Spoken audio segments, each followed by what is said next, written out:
Hi, I'm John Stevenson, and we're going to be looking at First Samuel in our continuing survey of the Old Testament. We begin in First Samuel chapter 1, verse 1. Now there was a certain man from Ramathim Zophim, from the hill country of Ephraim, and his name was Elkanah, the son of Joram, the son of Elihu, the son of Tohu, the son of Zuph, an Ephraimite. We've seen a number of folks from Ephraim in the last few books. So we have Elkanah, and he has two wives, verse 2. He had two wives. The name of the one was Hannah, and the name of the other was Peninnah. And Peninnah had children, but Hannah had no children. That's a familiar problem. Remember, going all the way back to Abraham, who was married to Sarah, and she had no children. So here again, we've almost seen that as a motif, the barren woman who wants children. Now, Judges chapter 13 and verse 2, that gave us the introduction to Samson, was also a bit similar than this. And there was a certain man of Zorah, of the family of the Danites. Here we've got a certain man from Ramathaim, Zophim, from the hill country of Ephraim, whose name was Manoah, whose name was Elkanah. And his wife was barren and had borne no children, and now Hannah had no children. So this continuing theme, starting with Abraham and all the way up to just at the end of the book of Judges, which we saw a few studies ago, had been an ongoing theme. Now this man would go up from his city yearly to worship and to sacrifice to the Lord of hosts in Shiloh, or if you want to call that Shiloh, that's all right. If you go there, they'll call it Shiloh. And the two sons of Eli, Hophni and Phinehas, were priests of the Lord there. So everybody's introduced.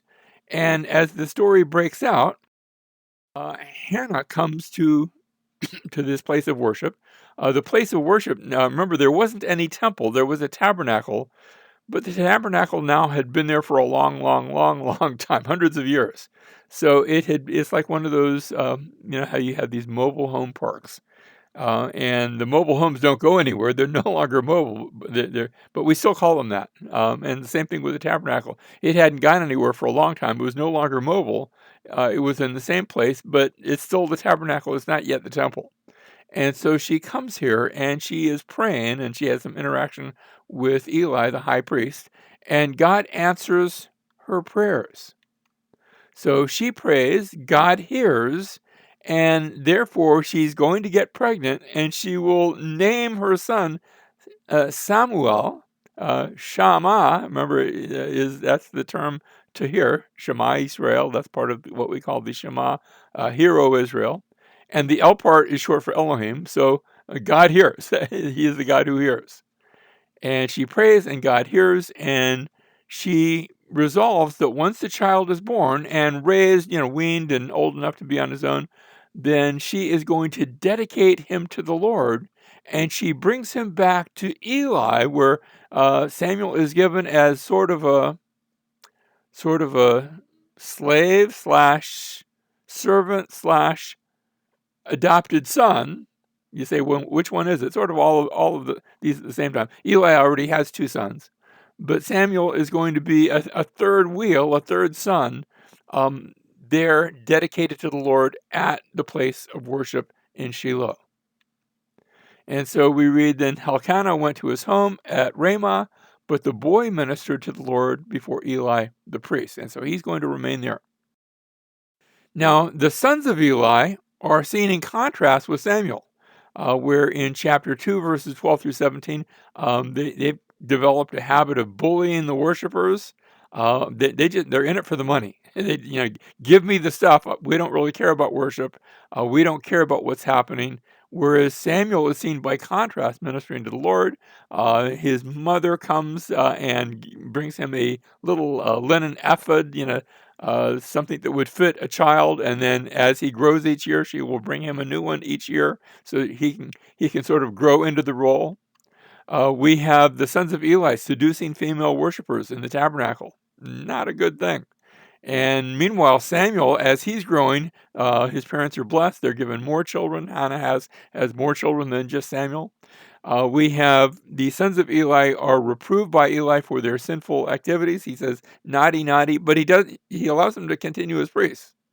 And so he verbally reproves, but he doesn't really put any teeth into it. There's no real discipline.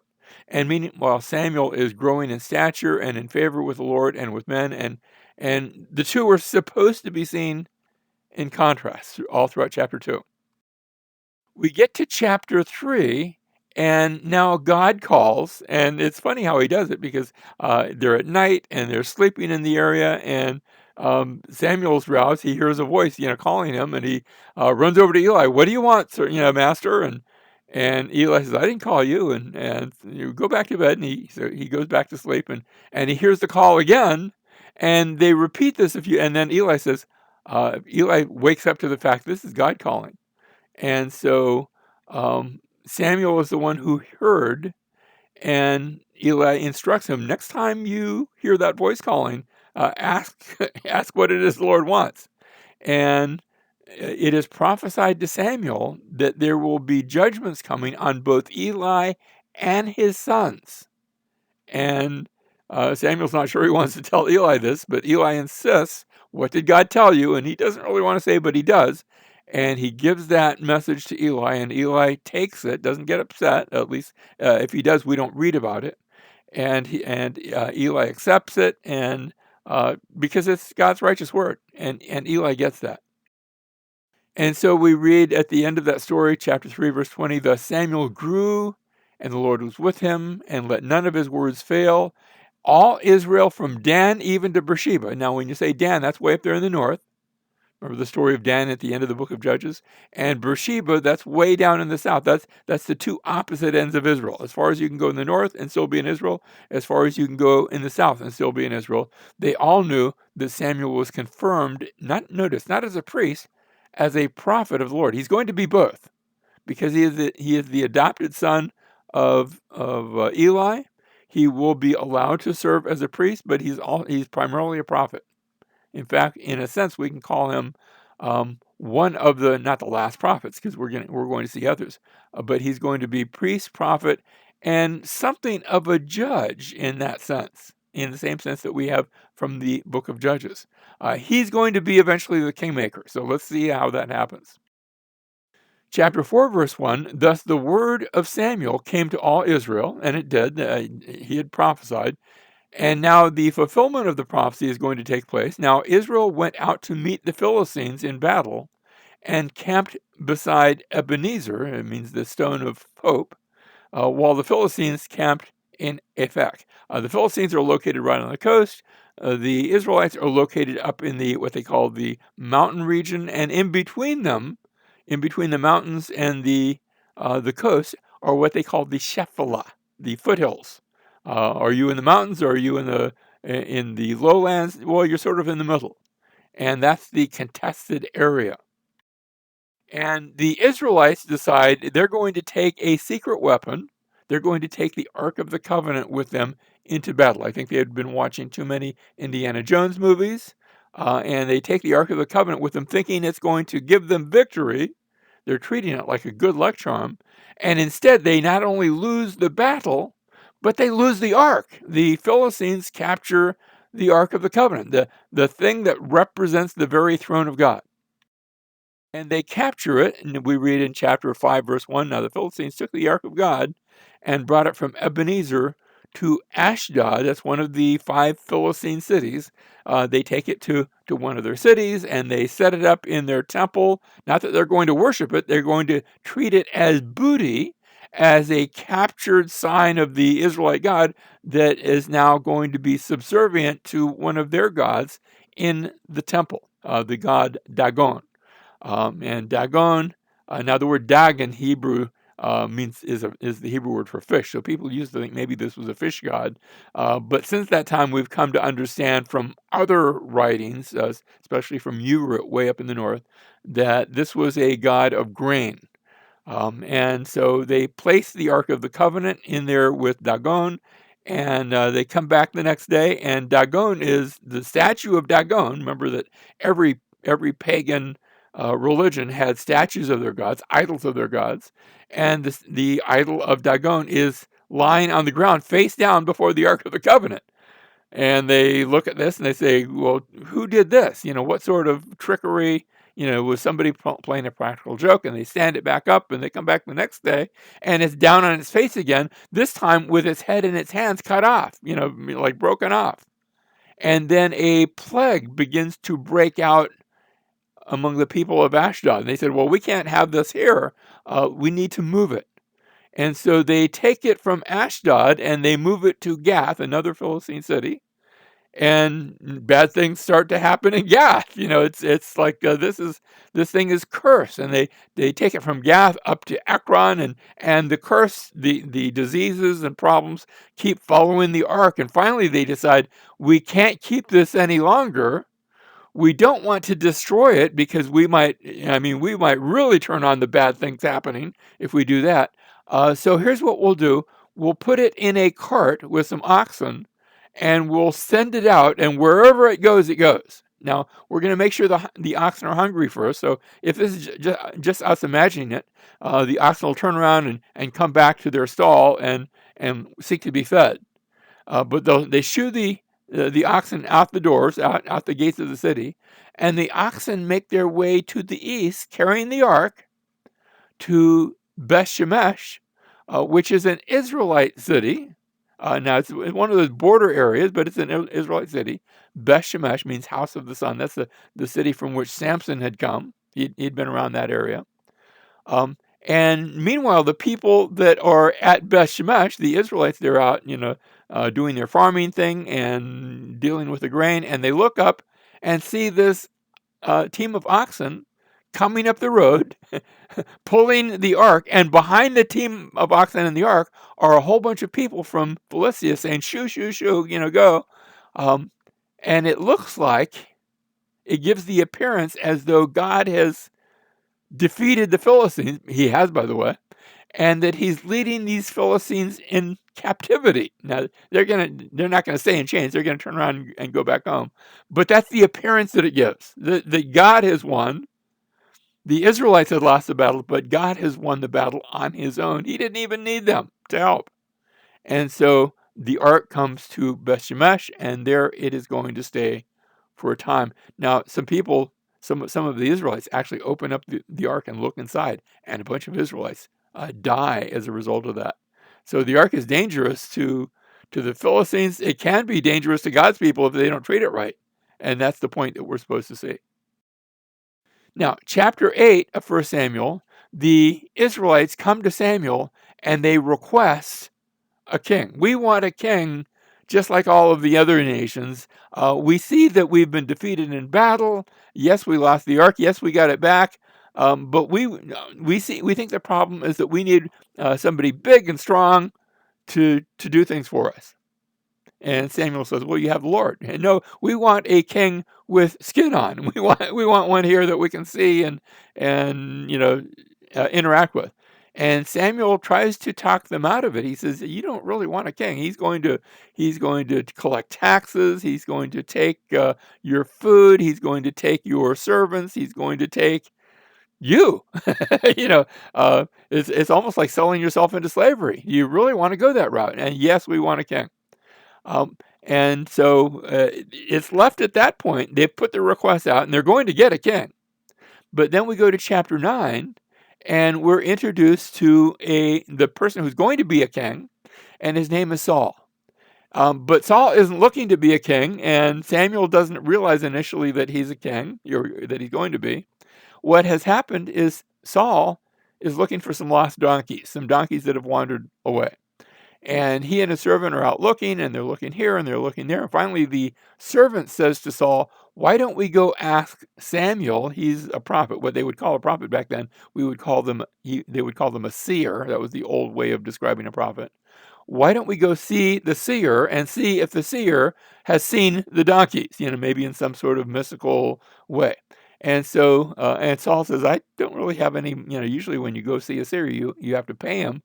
They don't do it for free, and I don't have any cash on me. And the servant, it's funny because he's the one with the money. The servant says, I've saved away some money. I can help pay for it. And they do. And meanwhile, God has come to Samuel and said, I'm sending someone to you who's going to be that king that was promised in the previous chapter. And so they're each coming for their own purposes. And Saul comes up to Samuel, and Samuel takes him and anoints him. And Saul is thinking, okay, this is nice, but I'm still looking for my donkeys. And Samuel says, don't worry, your donkeys are back home. And so Saul is anointed, but that hasn't done anything. That's just a promise. It's like a engagement ring. It's promissory. But then in chapter 10, the people all come together, and Samuel says, God is going to show you who your king is going to be. And they cast lots. And the lots fall on the tribe of Benjamin. Remember, Benjamin had sort of been persona non grata. Benjamin had not been a popular tribe. The other tribes had been at war with Benjamin back in the end of the book of Judges. But they all come together, and the lot falls to Benjamin, and then it falls to the clan of Saul, and then it falls upon Saul. That God has chosen Saul. And they say, okay, Saul, where are you? And they look around, they don't see him. He's actually hiding among the baggage. I get the sense maybe he didn't want to be king. He didn't want any part of this. And they bring him out, and he is head and shoulders taller than anybody else. He actually looks the part of a king. He's big, and he's tall, and he's strong, and what a king. And the people say, okay, he's our king. Well, some of the people say. And some of the people say, we don't really need a king. So the opinion is a bit divided. Now, he's from the tribe of Benjamin.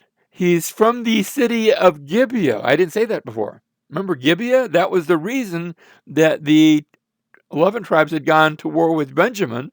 That city of Gibeah that had been so inhospitable, where they had sought to rape a man and had raped his concubine and left her dead. That terrible city of such scandal. Now, I don't think Saul had taken part in that. This is the next generation, but it's still the same city. And he is now anointed in the presence of everybody as king. But what does that look like? Now that, okay, you're now king. What images does the description of king evoke? Sometimes we think of palaces and a crown and servants, and Saul has none of that. And so the next time we see quote unquote King Saul, he's going to be out. He will be out at the south end of some northbound oxen. He's going to be out plowing his field. And meanwhile, something else is taking place elsewhere in the land. And that is the kingdom of Ammon. Now, you have Canaan and now the land of Israel. They're in the mountains on both sides of the Jordan. Remember how the 2.5 tribes, the tribes of Reuben, Gad, and half a tribe of Manasseh had said, we want to stay over here on the east side of the Jordan. But there are also some pagan kingdoms there. Moab to the southeast of the Dead Sea, and Ammon. Ammon's the one we're looking at now. And Ammon is on the move, and it comes up against Jabesh Gilead, an Ammonite invasion. And the people of Jabesh Gilead see this big old country coming at them, and they say, we give up. And the king of Ammon says, that's fine, you can give up. The terms of your surrender is that I am going to gouge out the right eye of every man in the city. And the people of Jabesh Gilead say, well, maybe we don't give up. Give us a week to think about your terms. And while they're thinking about it, they're sending messengers all throughout Israel. Somebody come and help. And those messengers come to Saul in Gibeah, this request for aid. And Saul is out plowing his field with his oxen. And he gets the message, and he takes his oxen, and he kills both oxen. You don't usually do this sort of thing. You need them to pull the plow and things like that. But he kills his oxen and cuts them up into 12 pieces. Remember that? How we'd had the concubine cut up into 12 pieces back at the end of the book of Judges. As a sign of great displeasure, as a sign something terrible has happened. Now he takes his oxen, cuts them up into 12 pieces, and has the 12 pieces sent throughout all 12 tribes of Israel. Can you imagine getting another package? There's been that package in the past that was a body part of a human being. This is a body part of an animal, of an oxen. And the message that comes with it come and join with Saul to rescue Jabesh Gilead. And if you don't come, we're going to take your oxen and we're going to cut your oxen up too. So it's sort of a bit harsh, but it needs to be.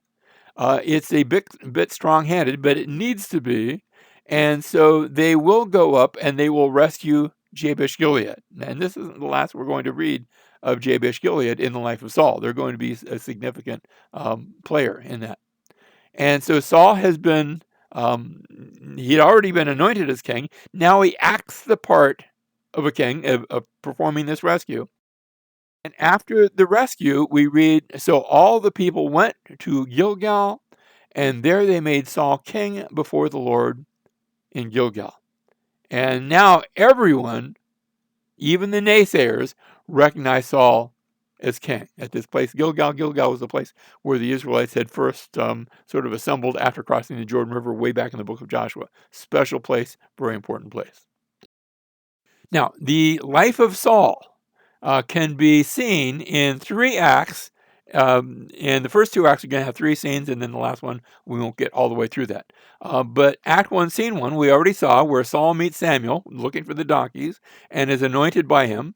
And then we have now success in battle, rescuing Jabesh Gilead with the help of God. God's in the picture. That's chapter 11. And then Scene 3, notice there's a meeting, there's a battle, and Scene 3, there's a series of failures. And in chapter 13, Saul is waiting for Samuel to come and do a sacrifice, and the clock is ticking, and they wait and wait and wait, and finally Saul gets tired of waiting, and he performs the sacrifice himself without waiting for Samuel to do it. He takes upon himself the duties of a priest. He's not supposed to be doing that. And Samuel shows up right after that and says, you need to be patient. You need to wait for the Lord. And that's chapter 13. In chapter 14, they are fighting against the Philistines. And Jonathan sort of steps up. Jonathan is the son of Saul. And he's a grown man, and he's big and he's strong. I don't know if he's as big as Saul was.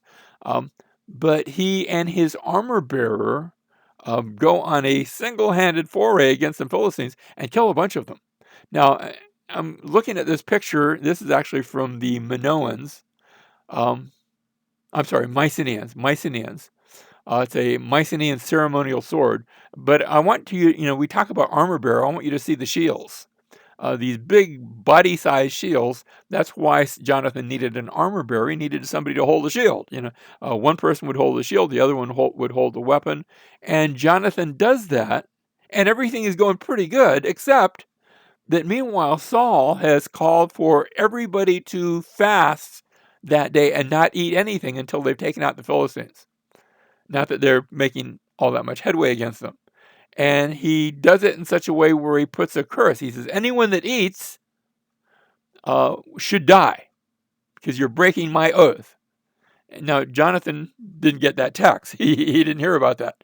And so Jonathan and his armor bearer have been winning a victory, not knowing about what Dad had said. And he comes upon some honey and a honeycomb, and he eats some, and he's saying, man, this is delicious. And some of the other Israelites come up, and they see him eating. They say, oh, you're not supposed to be doing that. And Jonathan says, well, nobody told me. And Saul says, well, I gave an oath that anybody that eats is going to be put to death. So I'm sorry, I have to kill you, son. And the people stop him.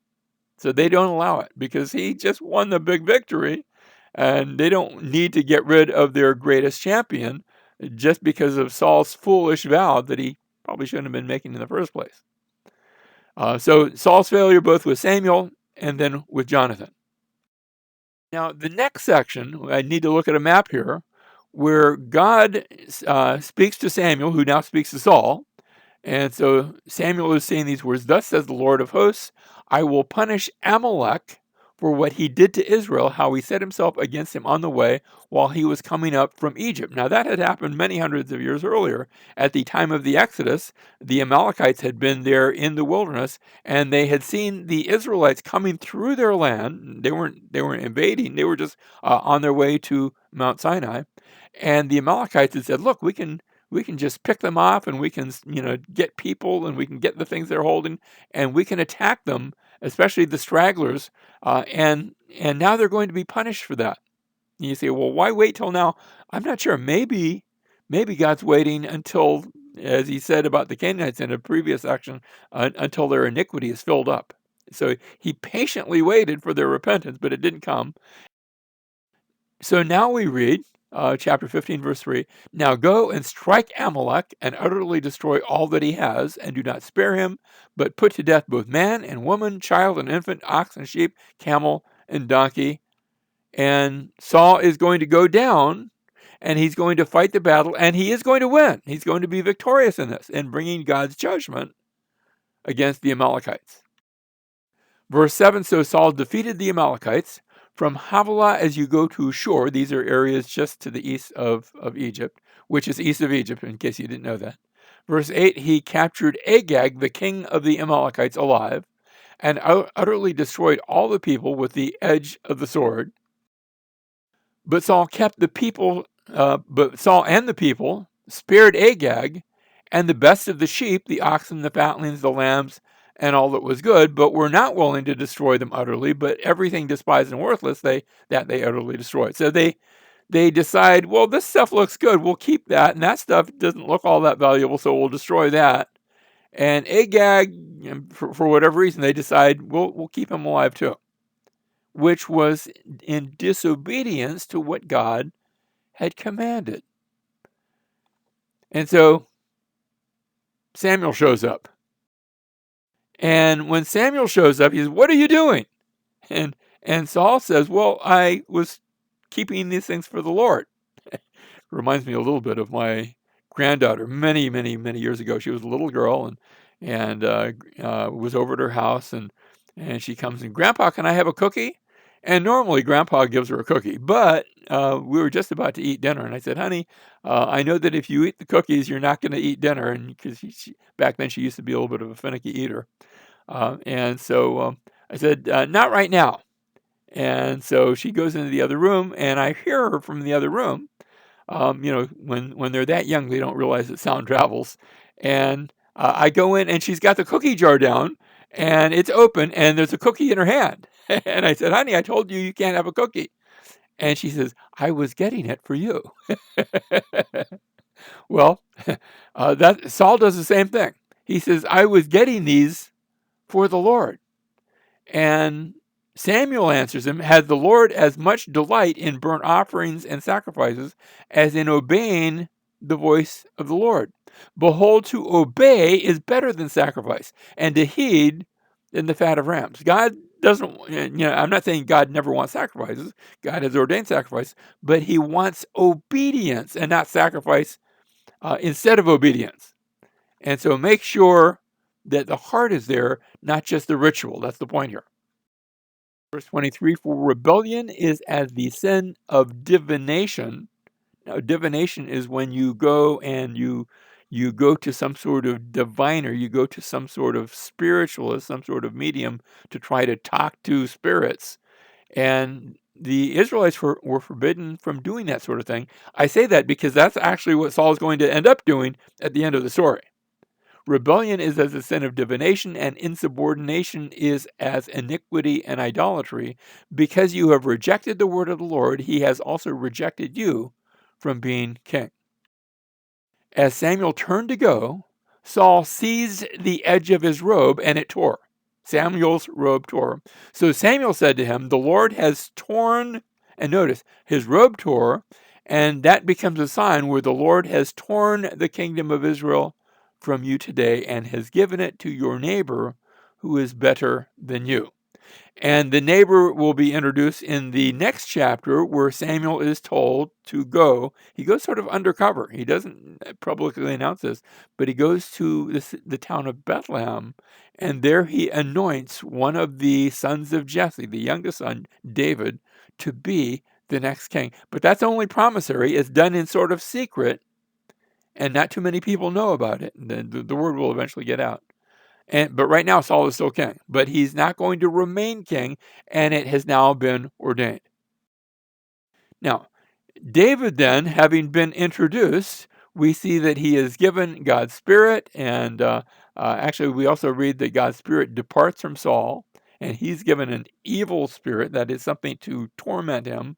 And David is brought in as a musician and somebody who has a calming influence and helps to calm Saul.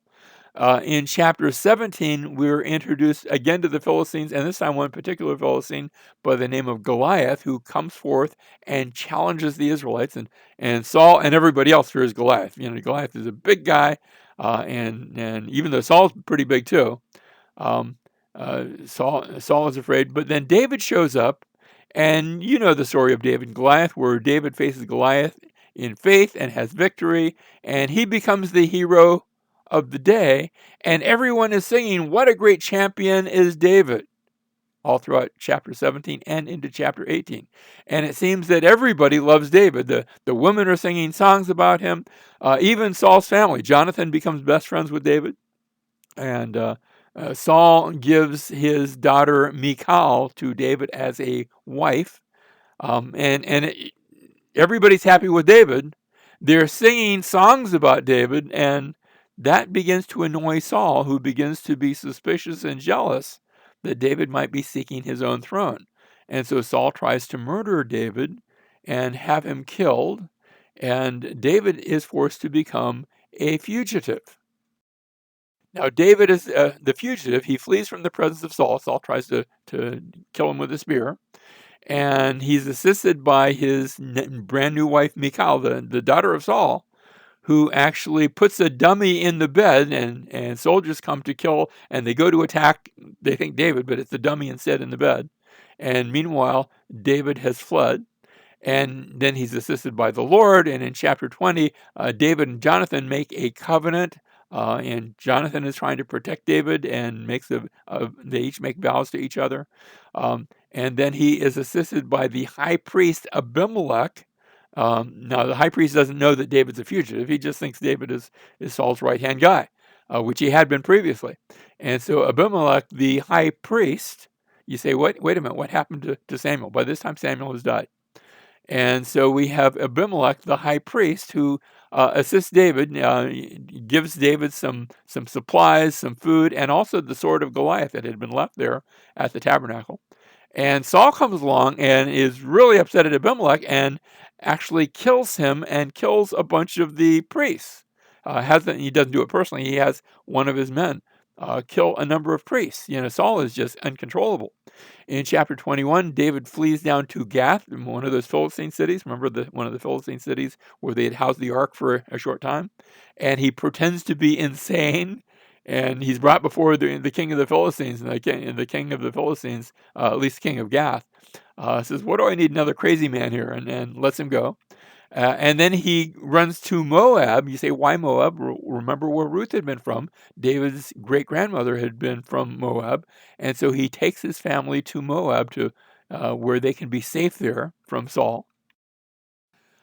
Saul is now in pursuit of David, and first there's a pursuit where he is encouraged by Jonathan, and again assisted by the Lord. And then there's one time where he is down by the Dead Sea, and where Saul is, has come along, and David is hiding in a cave.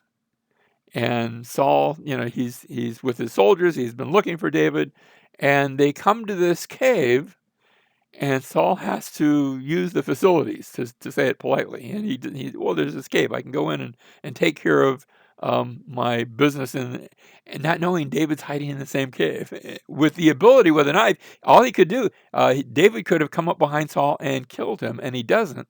But instead, he cuts off the ends of Saul's robe. There's a delightful psalm, Psalm 57 in verse 1, mentions this occasion in its superscription. Notice how it starts. For the choir director set to Al-Teshet, a miktam of David when he fled from Saul in the cave. And then the psalm starts off, be gracious to me, O God, be gracious to me, for my soul takes refuge in you, and in the shadow of your wings. Now, when it says the shadow of your wings, the imagery is like a bird with wings, but also when you spoke of the ends of your robe, they were also called your wings. And I want you to see the irony here. where David is seeking refuge under God's wings while he cuts off the wings that are there on the robe of Saul. In the shadow of your wings, I will take refuge until destruction passes by. And then later on, David says, hey, are you missing something? Look, I could have killed you, and I didn't. And Saul says, you're right. You were righteous. I was not. I shouldn't have been chasing you. I was in the wrong. So we have that cutting of the robe. We have later on, Saul doesn't change. He still continues to come later on after David again. And then David is assisted by a woman by the name of Abigail, whose husband actually infuriates and insults David. David is ready to take him out. And Abigail stands as mediator and stops David from acting in a way that would make him look like Saul. Can I say it that way? And so he's assisted by Abigail, and David listens, to his credit. In the third pursuit, David takes Saul's jug and spear when Saul is asleep. His camp, David is able to enter the camp and could have killed Saul again. And then finally, David goes now to the Philistines, this time not pretending to be insane.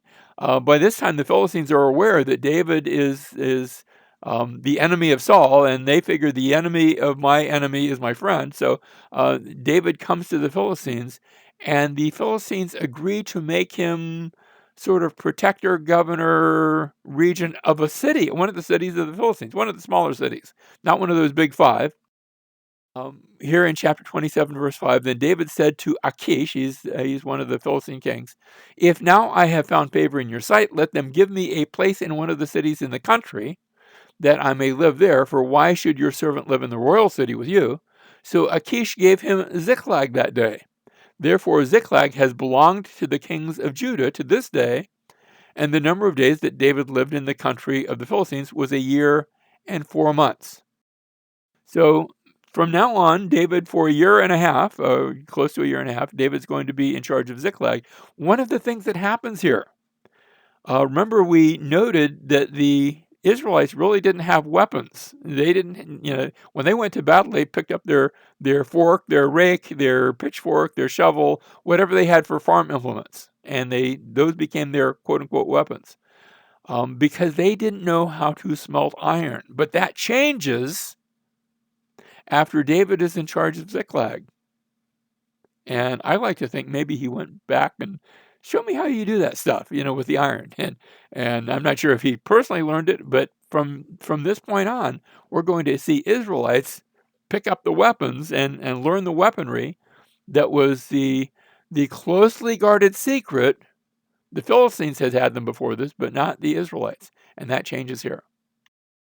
Now, we come to chapter 28 and verse 1. Now, it came about in those days that the Philistines gathered their armed camps to war to fight against Israel. And what we're going to see is the ultimate conflict. It won't be the last one, but it's going to be the big conflict. And it will take place in that wide open valley in northern part of Canaan, the valley of Jezreel. So the Philistines gathered together and came and camped in Shunem, in this big, wide, open valley.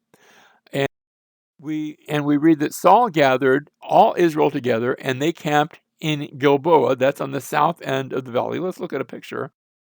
You can see you're looking at Gilboa, looking at it from the west, looking toward the east, and you can see that wide open valley where the Philistines would have all their armament and they're ready to fight, and Saul is on the mountain facing them. And then Saul, remember Samuel had been dead for a long time, and Saul doesn't have anyone to turn to, so he disguised himself by putting on other clothes and went, he and 2 men with him, and they came to the woman. What they hear is that there's a woman from the town of Endor, and that she is able, the story goes, she's able to contact the dead. Now, was she really able to do that sort of thing?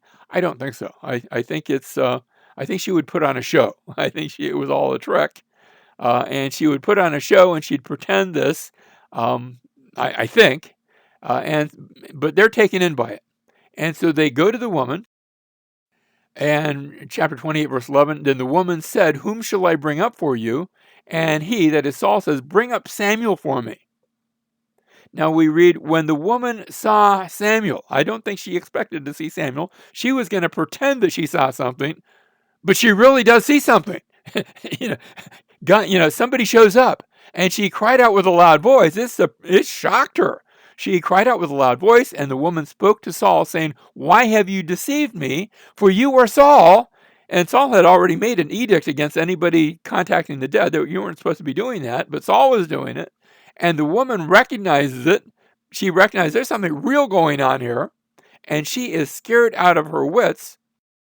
Verse 13, and the king said to her, "Do not be afraid, but what do you see?" And the woman said to Saul, "I see a divine being." Actually, that's the word Elohim. I see a Elohim.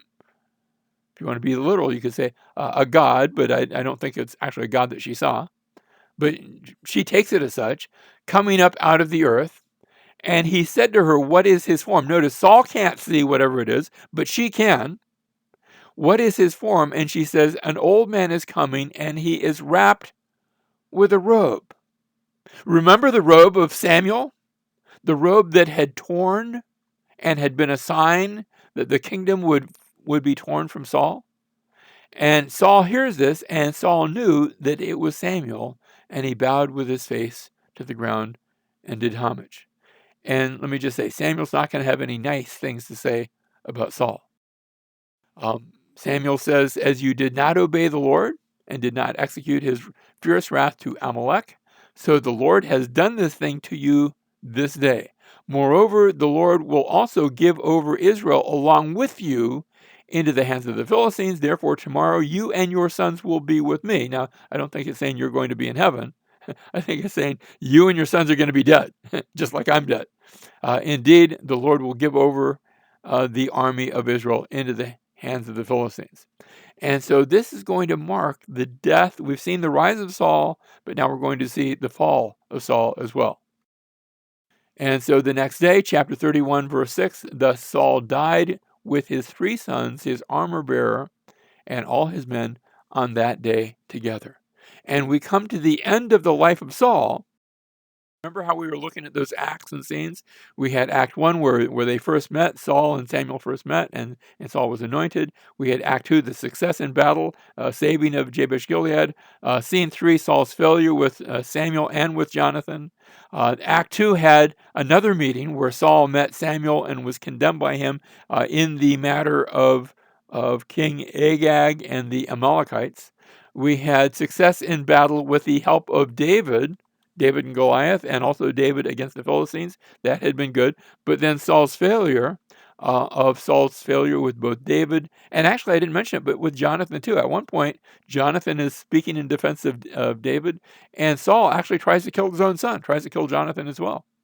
So notice how Act 1 is a meeting, Scene 1 is a meeting, Scene 2 is success in battle, Scene 3 is a failure. Now we come to Act 3, Scene 1, and that is another meeting, we just read about it, where Saul meets Samuel through that seance, through that spiritualist. By the way, you're not supposed to go do that. don't like they say, don't try this at home. Don't try it anywhere, because you're not supposed to do that. But God had allowed it to condemn Saul. It wasn't for his good, it was for his bad. Where Saul meets Samuel and his death is foretold. And then we just saw that there's not a success, but now a failure in battle. And notice how I put suicide. What happens is Saul is wounded, and he can't run away. He's been hurt, and the Philistines are about to catch him. And he says to his armor bearer, "Quick, kill me, so that the Philistines won't be able to torture me." And his armor bearer, like, "You're the anointed of God. I'm not supposed to be killing you." And his armor bearer won't do it. So Saul takes out his sword and points it at himself, and then just falls forward on it so that it plunges it into him, and he kills himself. And he ends, the life of Saul ends on that note. And this also ends 1 Samuel. Notice how it sort of ends on I guess sort of not, I'm not sure if I want to call it a cliffhanger, although they are on a mountain. They're on Mount Gilboa. But it's going to lead us into the very next section that we'll see next time of 2 Samuel. Now, finally, let me point out that the life of Saul is, yes, some successes, but yes, some terrible defeats. And he falls on his sword, By contrast, we have the greater Son, can I call him the greater King, who comes and gives his life, doesn't fall on the sword, but he gives his life to win a victory on our behalf. The death of Jesus was not a failure. It was a success because he rose from the dead.